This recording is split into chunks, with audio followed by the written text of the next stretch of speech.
Welkom by Laat Aand met Pastoor Brenda, 'n rustige plekkie aan die einde van die dag, waar ons net vir 'n paar minute stil word by die Here, ons harte voor hom bring en onthou dat hy nog steeds naby is. Vanaand wil ek praat met die persoon wat môre weer werk toe moet gaan en jy weet, daar is daai een mens wat ook daar gaan weet. Jy weet presies van wie ek praat. Jy het skaars by die werk aangekom, dan is daar al 'n opmerking, 'n houding, 'n gesig of iets wat hulle moes gedoen het, is skielik jou probleem en jy probeer regtig baie beskaafd en mooi met hulle wees. Jy probeer jou werk doen en aangaan met jou dag, maar binne-in dink jy, Here, help my, want hierdie mens toets my vandag. En die ergste is, wanneer jy huis toe gaan hulle saam met jou. Nie fisies nie, dank die Here daarvoor, maar in jou kop.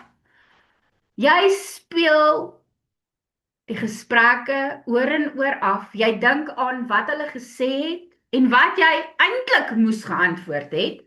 Dan dink jy sommer aan môre en raak klaar geïrriteerd oor iets wat nog nie eers gebeur het nie.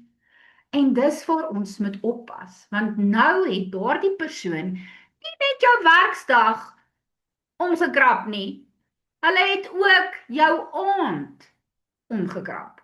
Spreuke 4 vers 23 sê, bewaar jou hart meer as alles wat bewaar moet word, want daaruit is die oorspronge van die lewe. Dit beteken nie jy moet alles net vat nie, en dit beteken beslis nie dat omdat jy 'n kind van die Here is, mense maar net oor jou kan loop en met jou maak soos wat hulle wil nie. Nee, jy mag grense hê. Jy mag sê, moenie so met my praat nie. As jy beter met my kan praat, dan praat ons later. As jy gekalmeer het of rustig is, dan praat ons later. Jy mag iets aanspreek wanneer dit nodig is, maar moenie iemand anders se houding toelaat om jou karakter te versteur nie. Want party mense kan jou behoorlik provoke en voor jy jou kan kry, reageer jy op 'n manier wat glad nie is soos jy is nie. En nou voel jy sleg oor wat jy gesê het en hulle slaap waarskynlik baie lekker vanaand.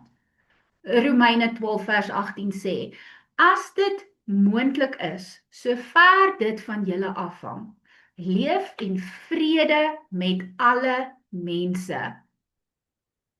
En ek hou van daardie woorde, dit staan vir my uit, sover dit van julle afhang.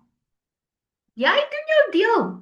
Jy kan nie iemand anders se houding beheer nie. Jy kan nie maak dat hulle van môre af skielik 'n nice persoon is nie. Maar jy kan besluit hoeveel toegang hulle gedrag tot jou vrede gaan kry. En onthou dit, nie elke reaksie of elke aksie verdien 'n reaksie nie. Partykeer moet jy praat en partykeer moet jy 'n grens stel. En partykeer moet jy net in jou kop sê, nee wat, ek klim nie vandag saam met jou op hierdie bus nie. Jakobus 1 vers 5 sê, as een van julle wysheid kort kom, moet hy dit van God bid, en hy sal dit aan hom gee. Vra die Here vir daardie wysheid. Here, moet ek hierdie persoon aanspreek, hierdie situasie, of moet ek dit net los? Here, plaas 'n wag voor my mond. Wanneer moet ek praat? Here, en wanneer moet ek net aangaan met my werk? Maar vanaand wil ek vir jou sê, los daai mens by die werk. Jy's nou by die huis, die werksdag is verby, jy het genoeg van jou dag vir jou werk en daai mense te gee.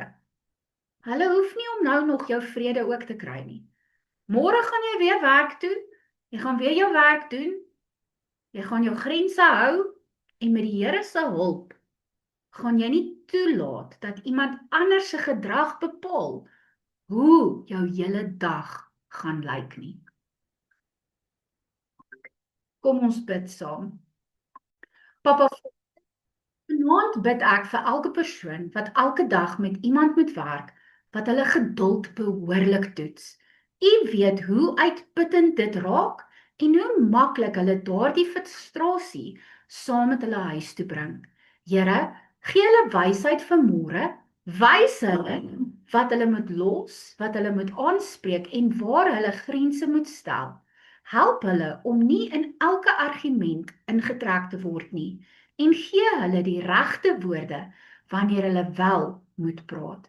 Heilige Gees, help hulle om vanaand die werksdag neer te sit en nie môre se probleme nou reeds te probeer hanteer nie.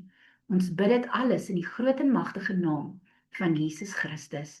Amen. Mag die Here jou môre baie wysheid gee en dalk ook 'n bietjie ekstra geduld.